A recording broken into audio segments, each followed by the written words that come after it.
Bab 21, Membuat ubi jalar kering. Berbaris, meong. Theo menyuruh para pemburu wanita berbaris dan berfoto dengan mereka. Masing-masing. Beri aku hadiahku, meong. Setelah memotret, Theo mengulurkan kaki depannya dan berkata, Astaga!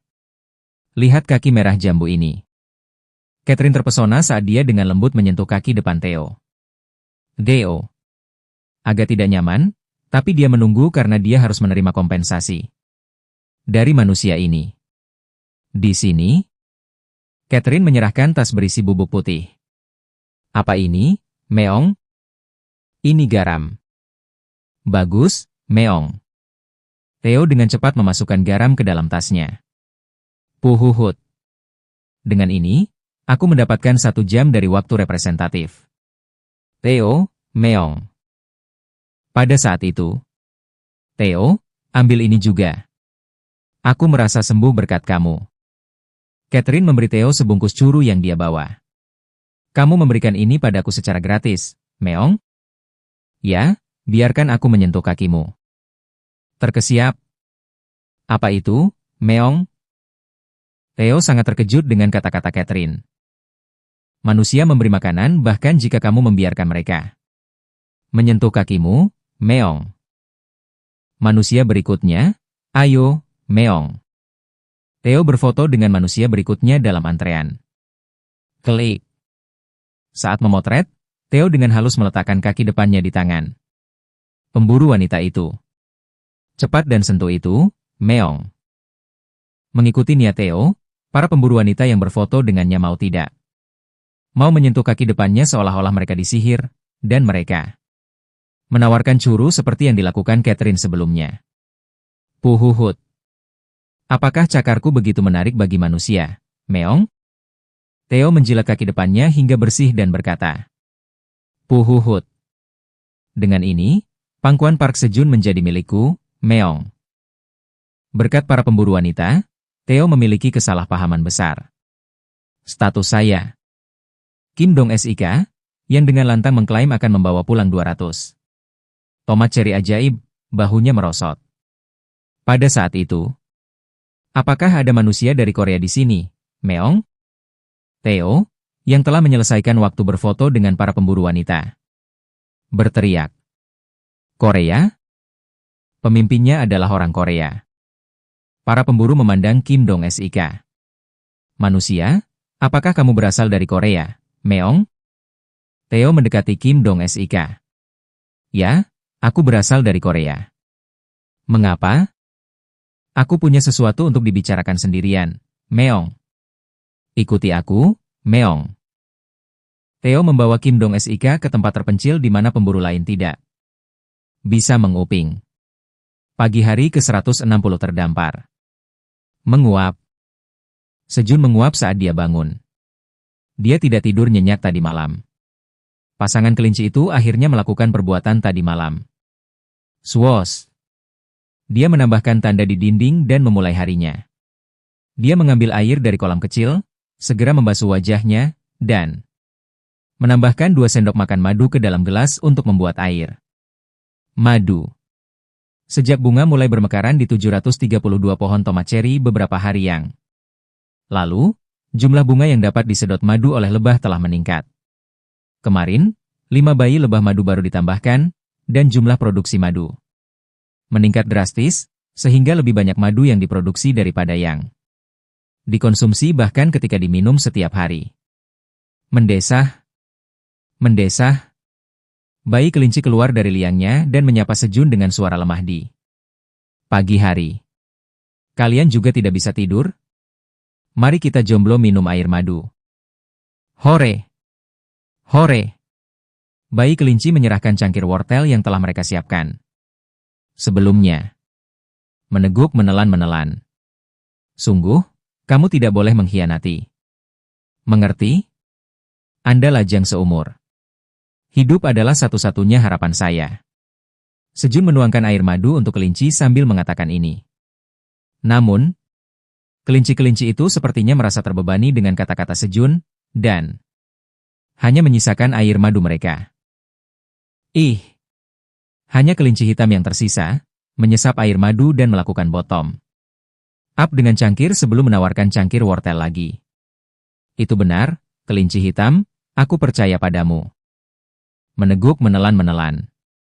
Sejun menuangkan secangkir wortel penuh air madu untuk kelinci hitam yang setia. Tetapi kelinci hitam itu juga mengambil secangkir air madu lagi dan pergi begitu saja. CK. Mulut Sejun masam karena pengkhianatan kelinci. Meneguk. Meneguk. Jadi, Sejun menyelesaikan rasa pahit pengkhianatan dengan air madu dan mulai bercocok tanam di pagi hari. Pop. Kamu telah memanen tomat ceri ajaib yang matang. Pengalaman kerja Anda sedikit meningkat. Memanen LV3 kemahiran meningkat sangat sedikit. Kamu telah memperoleh 12 poin pengalaman. Wow, nilai E. Sejun menyisihkan tomat ceri grade E. Dia melakukan ini karena tingkat E memiliki umur simpan yang lebih lama daripada tomat ceri tingkat E lainnya, yang bisa dia makan nanti. Atau dia pikir dia bisa mendapatkan harga yang lebih baik jika dia menjualnya melalui Theo. Tidak ada salahnya memiliki umur simpan yang lebih lama. Saat Sejun sedang memanen tomat ceri, dia mulai mencium bau sesuatu yang terbakar. Aku harus segera mengeluarkan mereka. Sejun sedang memanggang ubi untuk makan siang. Dia tidak bisa memaafkan apa yang pasangan kelinci itu lakukan di malam hari, tapi dia masih ingin memberi mereka hadiah karena mereka telah bekerja keras. Camilan di sini terbatas pada ubi bakar langka yang baru saja dipanen. Dan saat aroma ubi bakar matang, Sejun mulai mengeluarkannya. Tapi ada cukup banyak yang harus diambil. Sebanyak 50 ubi panggang. Tidak peduli seberapa besar kebutuhan pasangan kelinci itu terlalu banyak. Kemudian, mencicit. Mencicit. Pasangan kelinci keluar dari rumah mereka dengan gembira. Mari makan. Hore! Hore! Mendengar teriakan Sejun, para kelinci bergegas makan siang. Mencicit. Yai. Kelinci-kelinci itu memakan ubi panggang mereka dan berbaring dengan perut kenyang. Kelinci makan 3 ubi panggang. Mereka mencoba yang terbaik, tetapi mereka tidak bisa makan sebanyak yang mereka lakukan dengan wortel. Ah, aku kenyang. Sejun juga memakan 2 ubi bakar dan bangkit dari tempat duduknya. Administrator menara bertanya apakah yang tersisa adalah milikku. Aku sudah memberimu 5 sebelumnya. Saya punya rencana terpisah untuk ini. Administrator menara kecewa. Tunggu dan lihat. Aku akan membiarkanmu makan sesuatu yang baru. Administrator menara mengangguk pada kata-kata Anda dan sangat menantikannya. Sejun berbicara dengan administrator menara dan kemudian mengupas sisa ubi panggang. Kemudian, bisakah kamu memotong ini untukku? Sejun meminta kelinci putih yang memegang sabit untuk memotong ubi panggang menjadi potongan-potongan seukuran jari kelingking. Kelinci hitam diminta untuk meletakkan irisan ubi di atas daun kering tanpa menumpuknya. Sekarang yang harus kita lakukan adalah mengeringkannya dengan baik. Ubi jalar panggang yang berjemur di bawah sinar matahari yang hangat berubah menjadi ubi jalar kering. Lantai 75 menara. Theo tiba di distrik pedagang tempat markas para pedagang pengembara berada. Kali ini, dia tidak di sini untuk bermain tetapi menjalankan tugas untuk Sejun, yang memintanya untuk membeli beberapa barang. Panci, sendok, mangkuk, sendok, belati, pot. Theo berjalan melewati area perbelanjaan sambil menggumamkan barang-barang yang diminta Sejun untuk dibelinya, agar tidak lupa. Sejun yang tidak mempercayai Theo yang mudah tertipu, hanya memintanya untuk membeli 5 barang paling penting dan murah terlebih dahulu. Selamat datang. Theo memasuki toko kelontong, mengambil barang-barang yang diperlukan, dan membawanya ke pemilik toko. Potnya 1 tower coin, centong 0,2 tower coin, mangkok 0,3 tower coin, sendok 0,1 tower coin, jadi totalnya 1,6 tower coin. Beri aku diskon, Meong. Kalau begitu aku akan memberikannya padamu untuk 1,5 koin. Menara. Diskon lagi, Meong. Pelanggan, kami memberikannya kepada Anda dengan harga terendah yang kami bisa. Aku mengerti, Meong. Theo menanggapi dan kemudian segera berbalik untuk pergi tanpa ragu. Saya menyerah. Saya akan memberikannya kepada Anda untuk 1,3 koin. Menara. 1-2 koin menara. Atau aku akan pergi saja, Meong. Mendesah. Baik, 1,2 koin menara. Ini, Meong. Theo membeli barang-barang itu dan pergi dengan acuh tak acuh. Namun, berdebar. Berdebar. Jantung Theo berdegup kencang. View. Aku melakukannya, Meong. Sejun telah menginstruksikan Theo untuk menawar setidaknya 3 kali. Sebagai tindakan pencegahan minimum agar tidak menjadi bodoh. Segera setelah lawan mengutip harganya, mintalah diskon, dan jika mereka menolak, pergilah tanpa ragu. Jika mereka menahan Anda, tawar-menawar lagi. Dan beli setelah total 3 diskon. Mengikuti instruksi Sejun, Theo pergi ke Pandai Besi dan juga mencoba tawar-menawar 3 kali. Akhirnya membeli belati 20 koin menara seharga 13 koin. Menara. Puhuhut. Sekarang aku pedagang keliling yang tahu cara menawar, Meong. Saat Theo hendak menuju ke lantai 99, merasa bangga. Ini adalah item dari luar menara. Dari luar? Ya. Jika kau membawa ini ke lantai atas. Dia mendengar suara yang familiar. Ketika Theo menoleh, ada pedagang pengembara goblin Skaram yang mencoba menipu pedagang pengembara rubah pemula lainnya. Orang jahat itu. Jangan percaya kata-kata Skaram, Meong.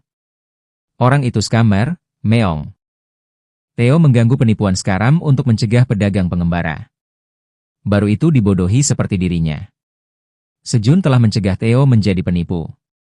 Dalam transaksi mereka, tetapi dia tidak mengantisipasi campur tangan Theo. Apa? Apakah Anda punya bukti bahwa saya scammer?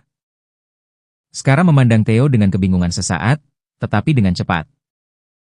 Mengangkat suaranya dan berteriak. Dia pasti mengatakan bahwa gelas itu memiliki sihir pengawet di atasnya. Kan? Jangan percaya padanya. Gelas ini hanya menghalangi kontak dengan bagian luar dan mencegah perpindahan panas, menyebabkan suhu turun. Secara perlahan. Theo mengingat kata-kata Sejun dan berbicara dengan percaya diri. Buktikan itu. Karena kata-kata Theo benar, sekarang mundur, mengira kesepakatan kali ini batal. Terima kasih. Terima kasih kepada Anda, saya tidak tertipu oleh penipuan. Siapa namamu? Namaku? Saya Theo. Oh, jadi kamu Theo. Terima kasih banyak atas bantuan Anda. Ya, hati-hati. Jangan jadi pengisap. Oke. Selamat tinggal. Theo menyelamatkan calon korban dan dengan senang hati naik ke lantai 99. Di area pedagang tempat Theo menghilang, pedagang pengembara rubah. Pemula memasuki sebuah toko di gang yang sepi. Selamat datang. Apa yang bisa saya dapatkan untuk Anda? Emas abadi. Pedagang pengembara rubah pemula melewati pemilik toko dan menekan perisai yang tergantung di sudut. Denting. Perisai itu meluncur ke belakang, memperlihatkan sebuah tangga menuju ke bawah tanah. Saat mereka menuruni tangga, mereka melihat pedagang yang ramai. Agen Jeras, bagaimana operasi untuk menangkap Skaram? Saya minta maaf. Itu gagal. Jeras, anggota Biro Inspeksi Rahasia dari Asosiasi Pedagang Pengembara. Sedang dalam misi untuk menangkap Skaram, yang menipu pedagang. Pengembara pemula, dengan menyamar sebagai pedagang pemula dan menangkap Skaram saat beraksi. Kalau bukan karena orang itu. Sambil menggertakkan giginya, Jeras memikirkan Theo. Hehe. Memikirkan wajah malu Skaram membuatku merasa baik. Tanpa disadari, Theo akhirnya membantu Skaram. Sebuah mobil asing mewah tiba di depan sebuah apartemen di Bucheon. Apakah ini rumah Sejun? Kim Dong-sik mengingat percakapannya dengan Theo. Apa yang ingin Anda bicarakan? Ayo buat kesepakatan. Kesepakatan? Theo mengambil kontrak. Kontrak yang dibuat di menara juga berlaku di luar, menjadikannya metode perdagangan yang umum digunakan. Kim Dong-sik memeriksa kontrak yang berisi konten yang sudah disiapkan. Sejun. Kirimkan 50 juta won kepada keluarga Park Sejun di New World Apartment 305, Gedung 701 di Sosagu, Bucheon. Itu benar. Dan Anda harus memberitahu keluarga Sejun bahwa dia baik-baik saja. Hadiahnya adalah 200 tomat ceri ajaib dan 50 koin menara. Theo mengeluarkan tomat ceri yang telah disisihkannya. Aku akan melakukannya. Kim Dong-sik, yang membutuhkan 200 tomat ceri ajaib, berteriak. Tapi siapa Park Sejun? Park Sejun adalah pria yang luar biasa. Dia menyelamatkan hidup saya di lantai 40. Itu sebabnya saya menjalankan tugas untuknya.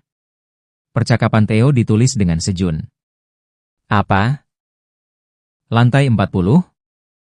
Dengan demikian, rumor tentang seorang pemburu jenius tidak resmi yang mencapai lantai 40 tercipta. Jika aku berteman dengan keluarga pemburu seperti itu akan sangat membantu nantinya. Kim Dong-sik mengeluarkan satu set daging sapi Korea dari bagasi dan memasuki apartemen. Kemudian, ding dong. Kim Dong-sik menekan bel pintu rumah Sejun.